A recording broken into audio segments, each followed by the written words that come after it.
Thank Hashem, we're able to learn every day. So we're learning Shabbat based in English immediately. We're going to start from the Mishnah on 103A.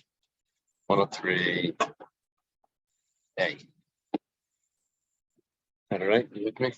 You're starting? Yeah, oh, I'm sorry, I told you wrong there.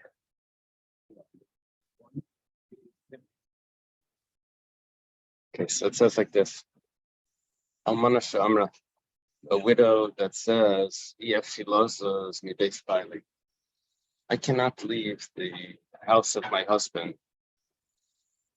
In other words, I have to stay where I was living my whole life together with my husband. I'm not moving out.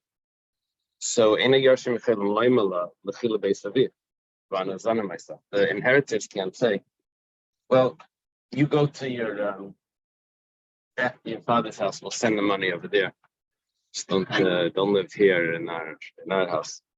They can't tell her that. They have to support her the way that's respectable, according to what she needs. If she loves the base Abba, but she says, I can't live over here. I have to go back to my parents, my father's house. Then that's different. Then the inheritors can say, it may not etzleinu.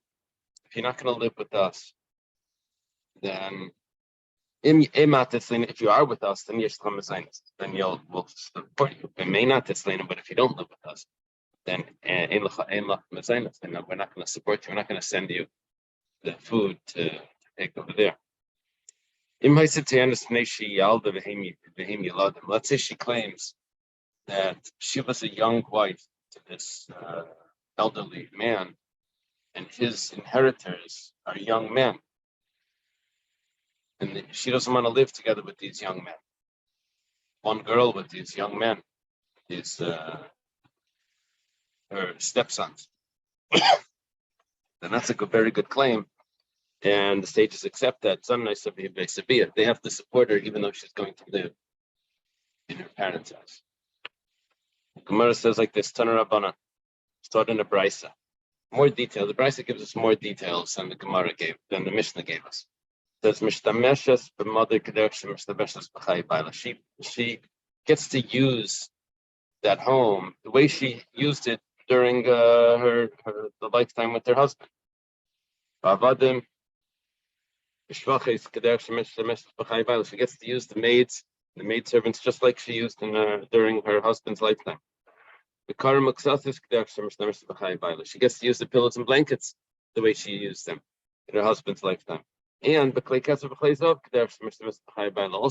with all the utensils, gold and silver, whatever was going on during her husband's lifetime, she can still continue to use it.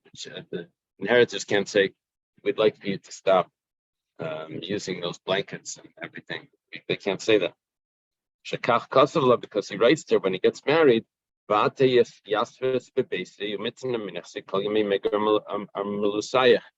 you'll be able to live in my house all the days of your widowhood, which means that the way that she was living while she was married, that's how she continues to live. It was a standard phrase. It's not now. Well, what is bebesi when it says in my house? Then basically bixi, only in the house, but not in its bixi is a hut, which means that if the living area is very, very small, then she can't stay there together with the sons. He never accepted that the sons would have to move out. That's how it played out. Amr of Nachman. Nachman says, let's say the inheritors sell the living area, and which leaves her without any place.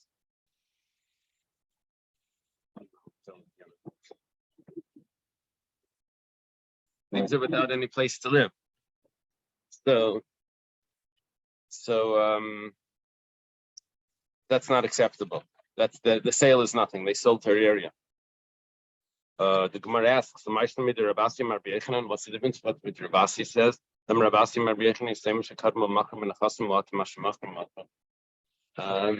If the deceased left over a small amount of money that won't be enough for both his sons and his daughters.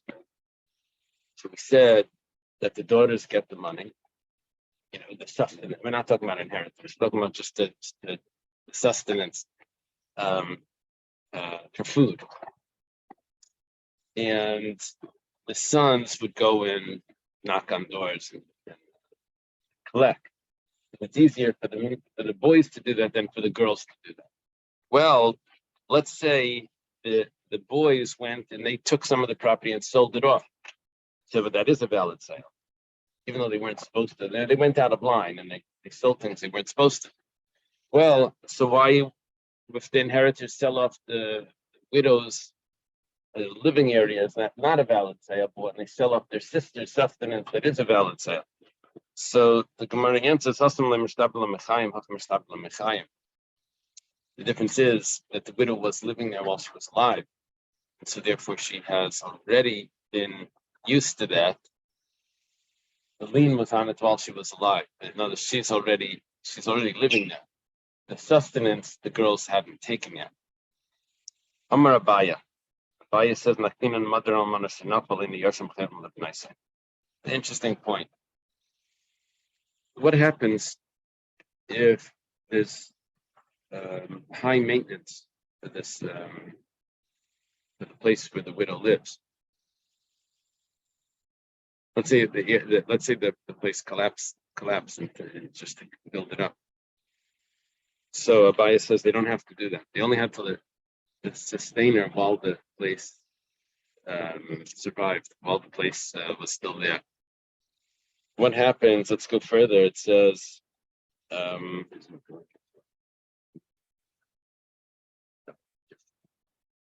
don't know. Yeah. Right. Even if she says, I'll build it up on my own, in Shemala,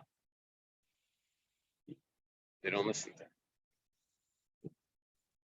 So he was only taking responsibility, like I guess the husband and the estate was only taking responsibility for her dwelling place, as long as that place survived. Baya says, shift to my. Let's say she puts fortifications in there to keep it up. And so now it could last forever. Now the inheritors were not planning on this. They thought that they had to support her, to maintain this place just as long as it survived. But now she put in these fortifications. That's good for hurricane windows. So what happens now? So the Gemara says, take him. See, it could be the responsibility was only for the assumed amount of time that this place would continue. Okay, Amr EFC. Let's say she says, I can't live in your place, which is the estate, the husband's place. I got to go back to my parents, to her father. They said, well, okay, well, then we're not going to support you. Unless she had a claim that they were young men and she was a young girl, and that wouldn't. But otherwise, she says they tell her that that's not a good arrangement. When asks, why can't they just send the food to her or whatever? Messiah Leila Ravuna, Dam Ravuna, Birchasabayas Peruba. There's different ways of understanding this. One way possibly is that it's cheaper by the dozen. And when everyone is living in this house, so then they can make all the food and do it all. The preparations are easy, but to send her over food or to send her what she's going to need just for one person, that's more expensive than when you have just one person amongst 12, right? One person amongst 12 is going to be cheaper than one person on her own. So that's one pshat. The other pshatim is that there's a blessing on how many people you have in your house. Called the tax deduction.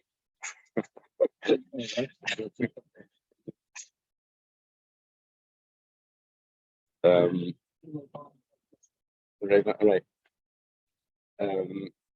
But there's the spiritual side to this. Is that you have people living in the house, they wish to send more. So now they're living outside to support someone from outside. That the blessing isn't there. So so why don't we support her in ratio to? Granted, she's not going to get full support, but it should be at least as if she was one amongst these 11 or whatever the people that are here. Just give her a little bit. The Gemara says, "Achinami, yeah, you're right about that. You're right. She should be able to get at least that amount that she would have gotten had she lived there."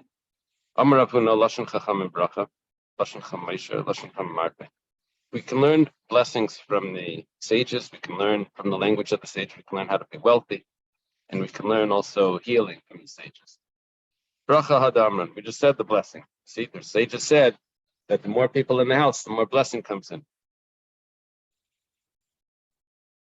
What else? Oisha. What about wealth? It's not a little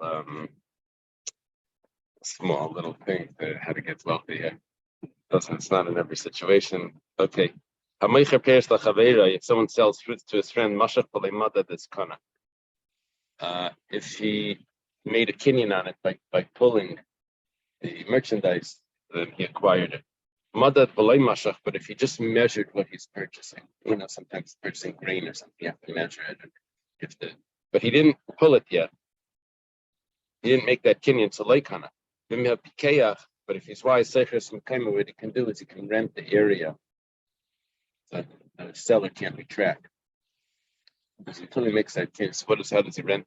He rents the area, and then he's kind of, because his chutzner, his courtyard, could be kind of his quiet. So it's as if it's in his house, and that itself would work.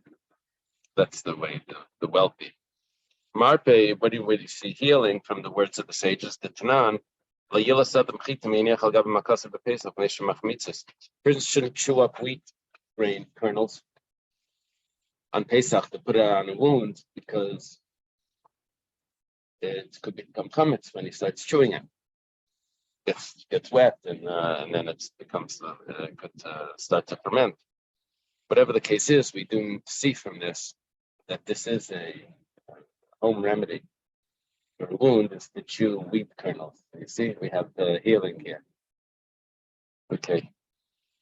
So, Taner Rabbanan, like the cats, they lick their scratch and stuff. Taner Rabbanan, Pashas Pitirasi Shel Rebbe Yamar.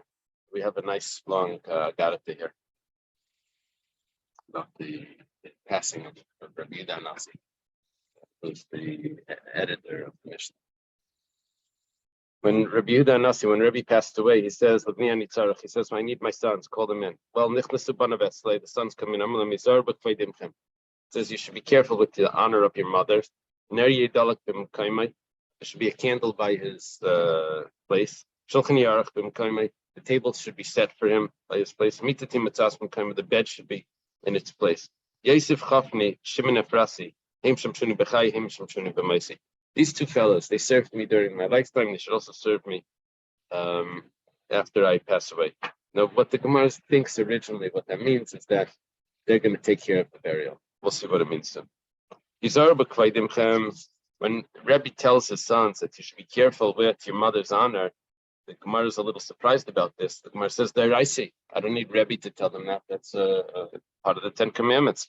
You have to honor your father and your mother." So what does he mean? Be careful with your mother's honor. He doesn't need to. Hashem told us. Rebbe doesn't need to emphasize that.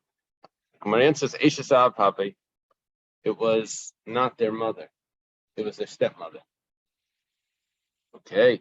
Gemara asks, but that's also a biblical law. The Tanya honor your father and your mother. And you notice that the word S is there.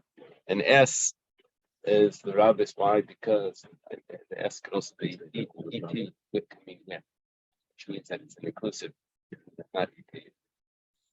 No. Yeah, that's another one.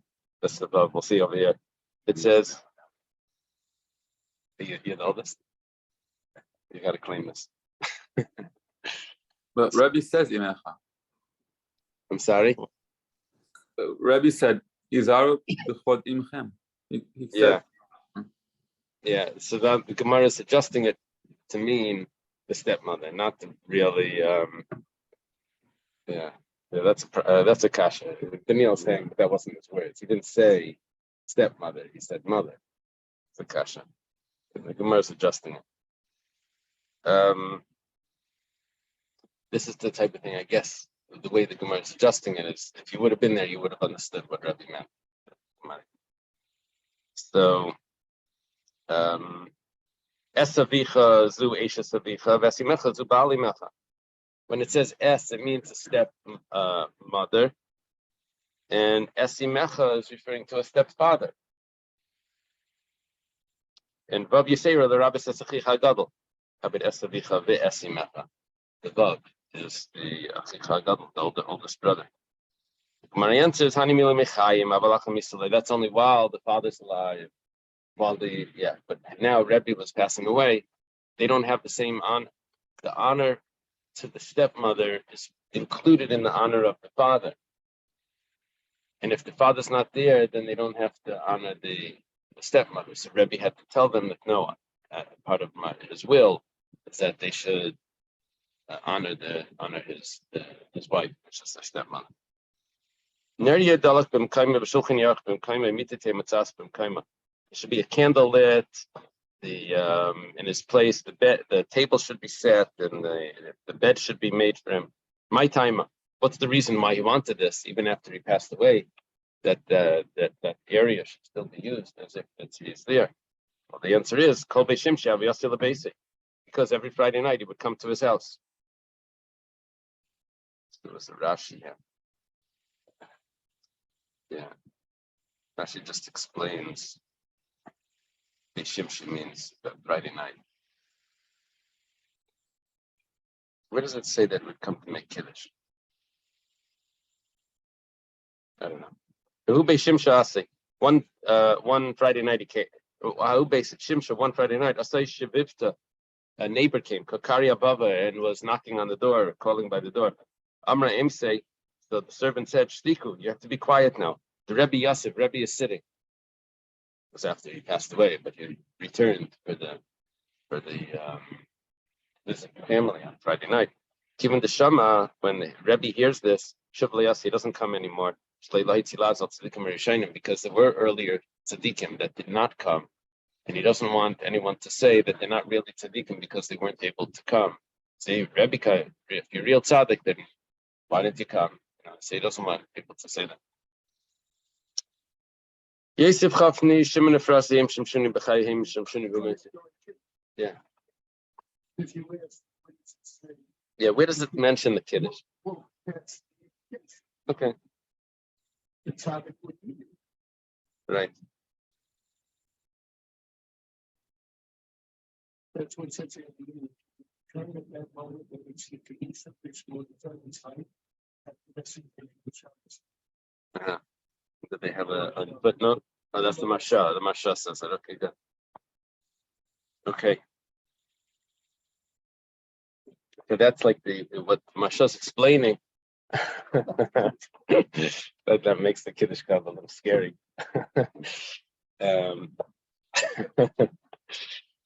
And Masha's explaining that that's the interface between this world and the next, to be at that point of Kiddush where Rebbe could still come back at that time. And very interesting. These two people, they served me, Rebbe saying during his life, they'll serve him after he passed away. The people understood that meant that to take care of the funeral in this world. Given the chaz of the Kadam Arisayel Arsibo, what turned out is that they passed away right away. And their coffin was taken out before Rebbe's. Amri Shmamin Alahu Almu the Kamir. It must have been what Rebbe meant is that they're going to serve me in the world to come, and they have to pass away. Well, why did Rebbe have to say that? It says the reason why Rebbe told everyone what was going on is Milsa Havalahu. We shouldn't say that they were really deserving to die earlier, but Rebbe was keeping them alive with his merits. Turns out that there was no reason for them to die. They were also tzaddikim, and they were just dying because they were meant to be serving Rebbe in the next world. Remember that joke with the baseball? Is there baseball in the next world? There's two people. They had a question: is there baseball in the world to come? So they said whoever dies first is going to come back. So one of them passed away that night. He has a dream and says, "Good news and bad news. Good news is there's baseball in the next world. Bad news is that you're pitching tomorrow."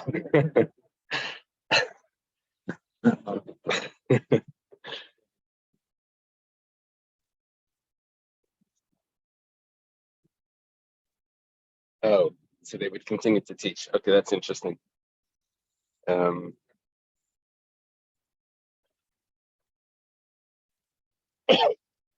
Hill pointed out that the lamp, when it says that its lamp should be lit, that's just the don't mind on. No, fine, just leave it. It used to be an alarm, and they somehow went to the default. It sounds like it's spring. Yeah. It's an old alarm.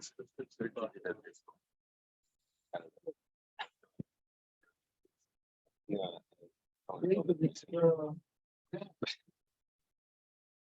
Okay. Amar Lahan. It's a oh. Amar Lahan the Chachmi Yisrael Anitzarach. He tells them that I need to speak to the sages. So Nichlas the Chachmi Yisrael, the sages enter. Amar Lahan, he tells them, Altis Beduni Bayars, don't eulogize me in the cities. Now there's 3 levels of cities: villages, cities, and large cities. So we'll see what they thought it meant was that he didn't want the villagers to be bothered with coming to the cities. We're going to see that's not actually what he meant. We'll see. They should return to their studies after 30 days of the mourning. Shimon b'nei Chacham, Shimon my son is wise. Gamliel b'nei Nasi, and Gamliel my son should take over as the Nasi, which means the prince. Hanina bar Chama Yasher Beresh, and Hanina bar Chama should be the head of the yeshiva. Altis Beduni Bayars, the Gemara goes to analyze what Rebbe said. Don't eulogize me in the city. They understood that he thought that maybe he didn't want to bother the villagers of coming to the cities for the eulogy. But even the Chazi, the Kasafti, the Krachim, but since in the very large cities they were eulogizing, because of Kolayalma, and then everyone came, because of the honor that there should be a large crowd, and for someone of Rebbe's stature, that was important. Yeah, Rebbe's stature was similar, according to some commentaries, was similar to an entire Sanhedrin. So, in other words, the fact that the Mishnah is the halacha is because Rebbe was so accepted that if the Sanhedrin, what is the power of the Sanhedrin? It's that it's the decision of all of Israel. Those are the sages of all of Israel, and they decided that decision is binding. Because Rebbe was so accepted, so his decision is fine. So Rebbe is really like the representation of the Supreme Court all in one. That whatever he says is fine. That's why the halacha is like, it's not that we pass him like the Mishnah, we pass him like the Gemara, the way the Gemara understands the Mishnah. Some say that the Rambam's theory and pshat is whichever pshat in Gemara is closest to the pshat of the simple pshat in the Mishnah. When it comes to machlekes, it's very complicated to figure out like what is the basis of why do we have these machlekes. But it would be the authority that Rebbe had and the authority of Rav Ashi would have to have a similar sort of authority, because the conclusions of the Gemara is also binding. And so that's the way to explain it. And it's oh yeah, that's what it says. Yeah, so that fits in with what I'm saying, that it would be like the giving of the Torah, like those decisions. Well, yeshiva, they should go back to the studies. Because very good. He wasn't greater than Meiser Rabbeinu. people cried for Moshe 30 days. And after that, they went back to what they were doing, which is here, Rebbe was this yeshiva, they were studying. Plus in Yemen Saftim the Imam of Alelia. For 30 days, they were eulogizing by day and by night. Mikan Beilach Saftim the Imam of Garsa Balayla, Saftim Balayla, Garsa the Imam. Then after that, they would either study by day and eulogize by night, or eulogize by night and study by day, or eulogize, study by night and eulogize by day. Ad the Safti Tracy Akishata, that would continue for 12 months. So the 12 months, I guess, the eulogizing stopped entirely. The 11th month is for Kaddish. This is for eulogizing, just for the sadness and for to remember. The Kaddish is, but it says that every Kaddish saves from an hour and a half of Gehenna. We say 16 Kaddishim a day, and that covers the whole 24 hours. So how long would a person be in Gehenna? Well, the most wicked would be only 12 months. So in this deceased isn't 12 months, so we say it's 11 months. Can't be that. So we only say Kaddish for 11 months. Someone made a wise comment, because a lot of times people come to shul only for the Kaddish, and they stop coming. So he said, there was a guy who used to come to shul all the time. He said, he wasn't a religious person. He said, well, he was coming to shul to say Kaddish for one of his parents, and they told him that for 11 months you come to say Kaddish, and then for the last month you come to answer Amen to everyone else's Kaddish. So then he had reason to continue. I see, because he only come to say, okay, it's over, so then he stopped coming. But it's a very small, wise comment. What's the source of that? It's just I saw it in the letter from the Rebbe. The Rebbe, on that day of Rebbe's passing, Nafka Baskala, a voice from heaven came out. Anyone that was at the passing of Rebbe is going into the world to come. Who Kaivis was a launderer, like a laundryman, right? Every day he would come to visit Rebbe, I guess, to hear the shir or something, for the shul, for the yeshiva. Who Yaim that day it happened to be he didn't come. Even the Shamahachi, when he hears that Baskal, heavenly voice that said that whoever was there. So Salak Ligri went up to the roof. Nafalari fell off the roof and this. It sounds like he jumped up. And he died. Yatsa Baskal Vamra, but the heavenly voice went out again, and it said, Atu Kaivis Mizum L'chaylam. Also that launcher is also coming for the world to come. Shimon b'ni Chacham.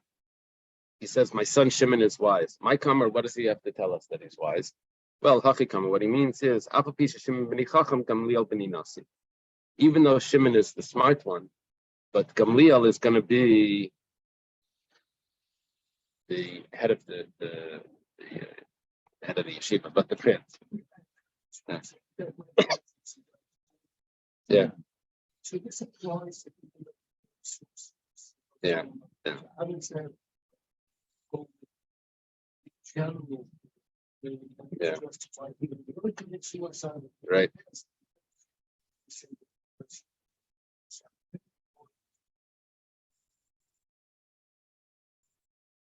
That's a very big, very strong question. I don't have any comment here, and just on the side, no one is explaining it. But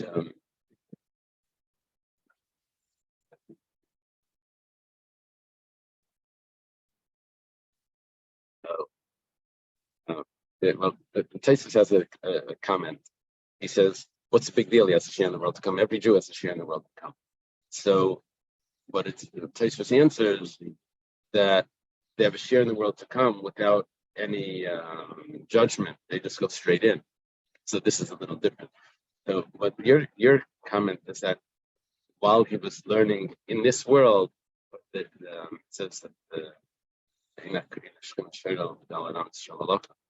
learning halacha with Rebbe, so that means that he has this world to come in this world. He's talking about the world to come.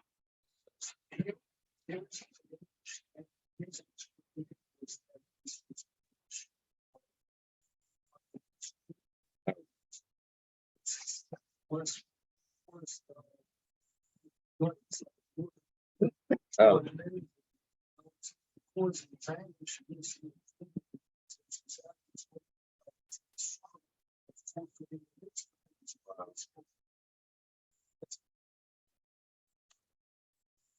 The sleep stoves will allow suicide.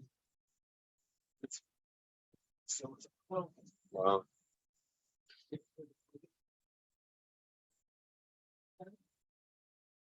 Please.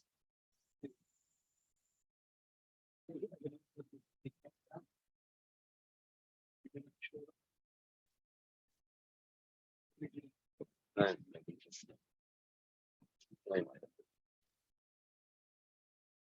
that. You know, Our issue.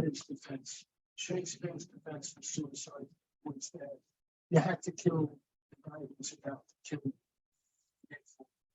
He killed the person. No, you were about to kill yourself, so it's self-defense. It's an honor.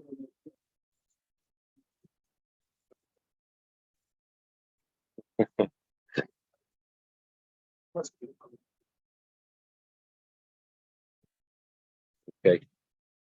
So Shimon ben Chacham, what is he saying? He says, "Afal pisha Shimon ben Chacham, Gamliel ben Nasi."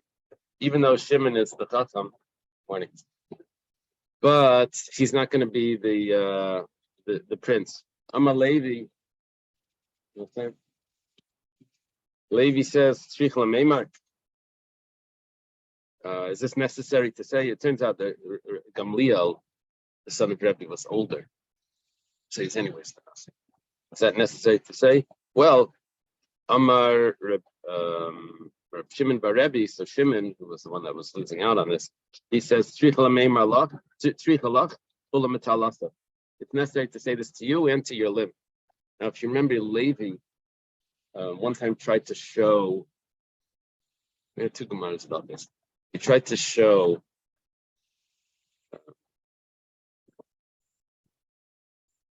how to bow down in front of how to bow down, how the Kohen Gadol would bow down on his thumbs. It's called Kiddush. When he did that, he was showing in front of Rebbe how to do it. He hurt himself and he limped after that. And the Gemara says also that the reason why he hurt himself was because he made a comment against like Hashem, how could you do this? Or somebody he made some comment. They said, oh, if you make a comment like that, then that's why Levi was limping the rest of the cycle. So, but it was because of his demonstration. The Gemara says, yeah, during the demonstration, he got punished for saying that. But right, the timing. But anyway, Reb Shimon bar Rebbe is somehow insulted here, and he's telling Levi, he says, yeah, this is necessary to say for you and for your limb. So my kashali, what was the question that he had? Krakama, it's a pasuk. That's a mamlacha. Well, I guess my kashali means what was Reb Shimon? Yeah. Why was Reb Shimon upset with Levi for saying what he said? It says, the kingdom went to Yehiram because he was the firstborn. Umar says, well, that's different because he was able to take over his father because he was the most important of all the brothers. But Rabbi Gamliel was not greater than his younger brother. His younger brother is better than him in wisdom. But Rebbe, my time Avarach, he said, then why did Rebbe not give it to the younger brother? It says,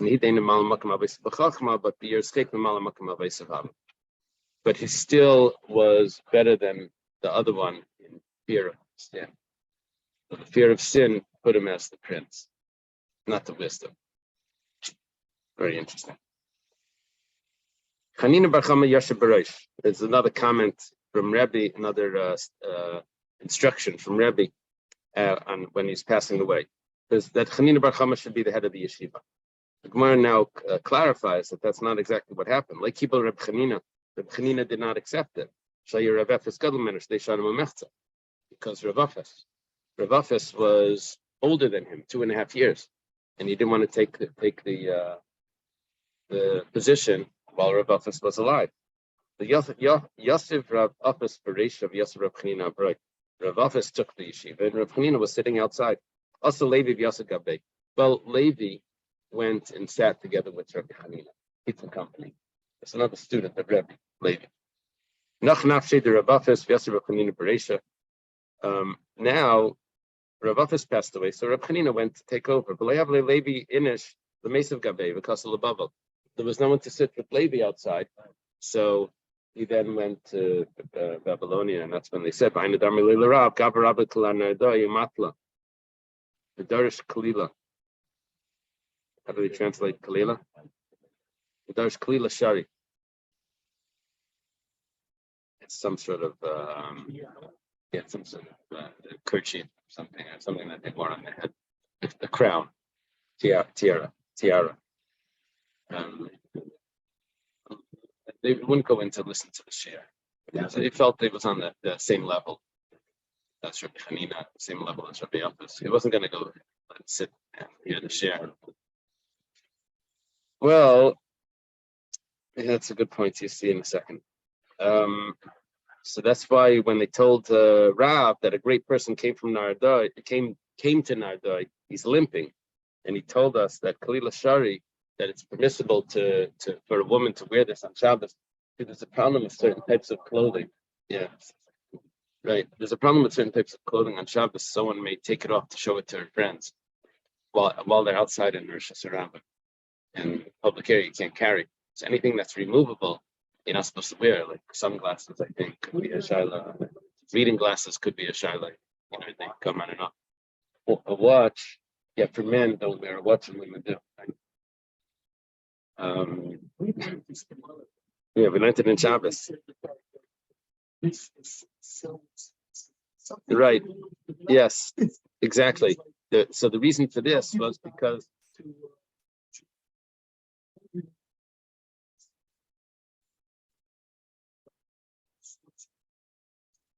oh, yeah.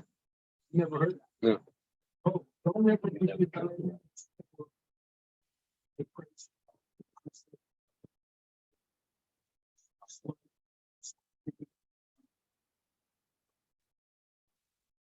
Now you have to have a dining view with that. Okay. Okay. That's it.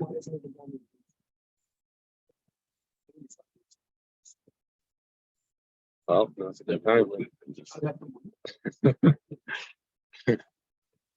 So, Amar, so Rav says when he hears that someone was darshaning this, he says, "Shmamina nach nafshi de Ravavas, the Yasser Rab Chanina Beresh V'Lev Levi Inish Lamesel Gabei Bekasis." Rav figured the whole story out just from that comment that someone is in Nardai limping, and in this fact he said, "Oh, it must be that Rav Office passed away, Rab Chanina took over, and so Levi had no one to sit with, so Levi came to Nardai." Rabbi Chanina nach nafshi, Rav Office could be Yasser Yafis. Maybe Rav Afis was still there, and Rabbi Chanina, who was sitting outside, he passed away, and Levi had no one to sit with. Mar says, maybe how did Rav know that Rav Afis died, Rabbi Chanina took over? Maybe just Rabbi Chanina passed away. Levi, the Rav Afis make have a kayaf. One pshat is that Levi really would have gone in to sit by Rav Afis to learn. He was just outside because Reb Chanina was outside, was keeping him company. So if Reb Chanina would have passed away, Levi would have gone in. Another pshat is Kivan the Amar Rabbi Chanina Bar Chama Yesh Baraish. I think it's probably Kivan the Amar Rebbe. Since Rebbe said Chanina Bar Chama Yesh Baraish, that Chanina Bar Chama is going to be the head, it's impossible that it's not going to happen because that was his instruction. It has to be fulfilled. That he commands and it is fulfilled. So he would have had to have taken over. So Rav didn't even think that was a possibility that Reb Chanina passed away without him taking over. Gemara asks, why did the yeshiva go over to Rabbi Chanina? Reb Chia was there, and Reb Chia was greater. Well, it says nach nafshi, Reb Chia had passed away already. Gemara says, 1 second. Reb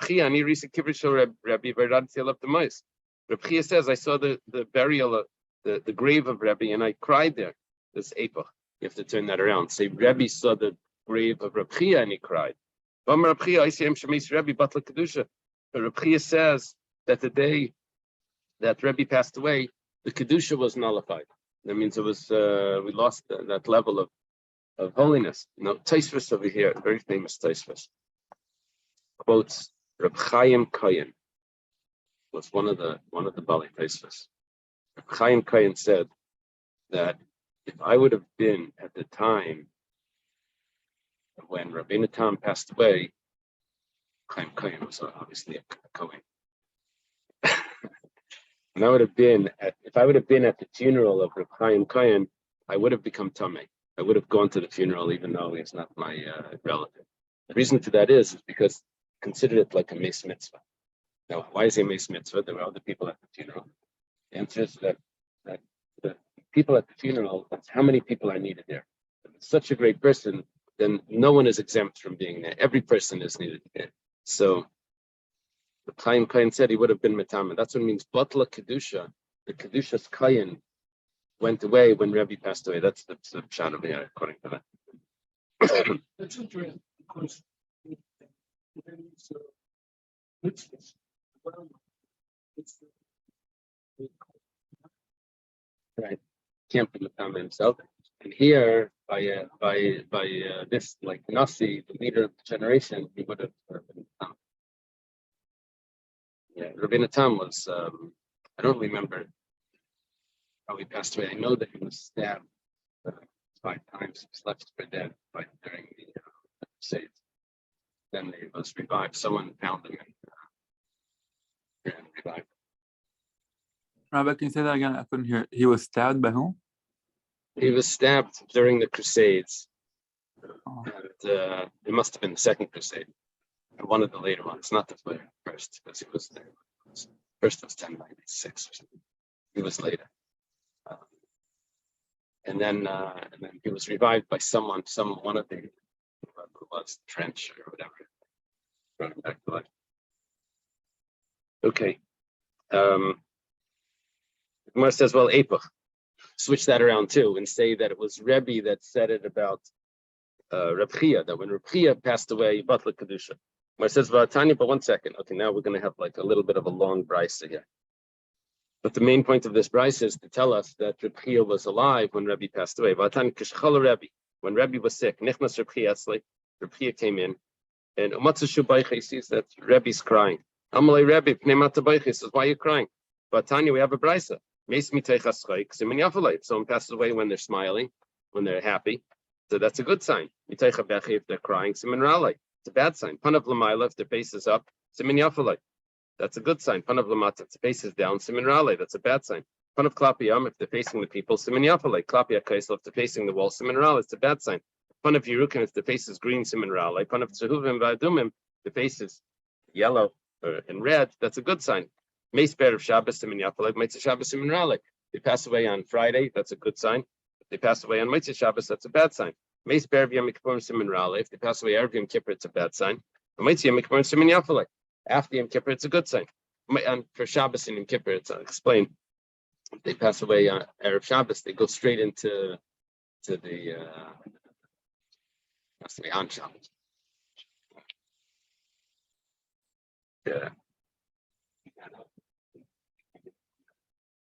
All right.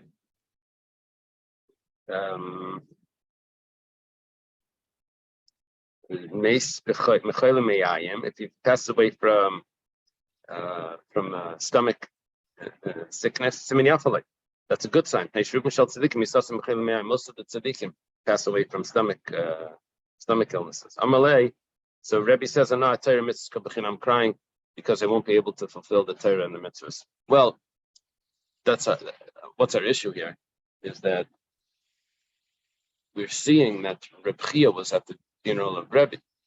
That means that he was alive. Why did Rebbe not instruct that he take over the yeshiva? Some say they have to turn this around as well. And we just turned around 3 or 4 brises of the statement. If you want, you could say don't turn it around. Reb Chia asik b'mitzvahs. Reb Chia was involved in doing good things, mitzvahs. Rebbe Savarlei Apgare. Rebbe thought he doesn't want to disturb him. He doesn't want to take him away from that. And that's what it says. The Chavi Minti Reb Chanina of Reb Chia, Rabbi Chanina, who actually took over the yeshiva, and Reb Chia were arguing, Amalei Reb Chanina or Reb Chia, so Reb Chanina says to Reb Chia, Bahadi Didim Minsis, you're arguing with me? If the Torah is forgotten from Israel, I'll be able to bring it back with my teachings, his pilpul, his logic. And Amalei Reb Chia says, he says, I know Abdi what I'm doing is I'm going to make that the Torah is not forgotten. I seen a kisna because I took flax, V'shadina, and I planted it. And Megadla Nishbi, and I braided the flax into linen nets. The Tzadina Tavi, with the nets, I captured a deer. Machilna Bisrali asked me, I fed the venison, right, meat, to the orphans. Varichna Megilta, I made the scrolls. Mimashcha the Tavi, from the deer skin. In Torah synagogue, they had a Torah from deer skin.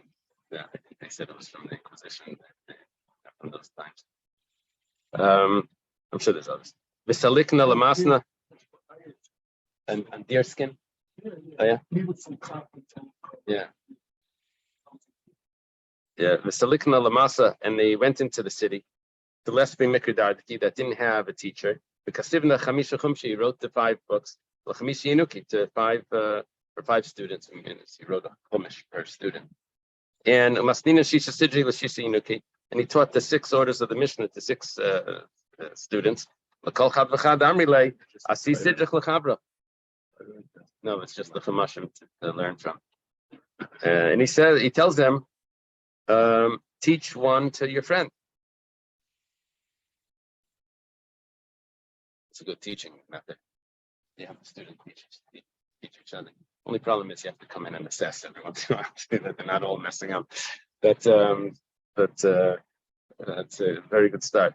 As Rebbe said, look at how great what Reb Chia is doing. He's setting up these schools where they run without a teacher. It's unbelievable. So what about the Tosefta? Didn't he also write the Tosefta? Yeah. He also wrote the Tosefta. Apparently, that's not being quoted here. That's quoted in other places. Kol something Bleisnaya Bei Reb Chia Bei Reb Shia Hamafked. It says then it doesn't count. It had to be. Yeah. Amalei Reb Shimon bar Rebbe. Amalei Reb Shimon bar Rebbe. Afilu Mimcha. Is Reb Chia even greater than you? This is what Rebbe's son is asking him. Amalei he says, yeah. Amalei Reb Shmuel bar Reb Yossi Afilu Meyava. Rabbi Shmuel bar Reb Yossi says, is he even greater than my father Reb Yossi? Amalei Chas v'Shalom Leiti K'zos B'Yisrael. No way. And no one's can't be greater than Reb Yossi. Okay. Amalei Levni Katna Nitzarech. Says, I need my younger son. Nichnas Reb Shimon Aslei Maslei Sidri Chachma. He taught him the ways of wisdom. Amalei Levni Gadol Nitzarech. Says, I need my oldest son. Nichnas Ram Gamliel Aslei Maslei Sidri Nasias. He told him how to behave as a nasi, as a prince. Amalei B'ni Nahag Nasiascha B'Ramim. You should behave as a prince. Sit amongst the great people. And you should throw fear amongst the students. Eini, is that really so? Are you supposed to do that? Says that those that fear Hashem, he gave honor to. This is referring to Yeshafat.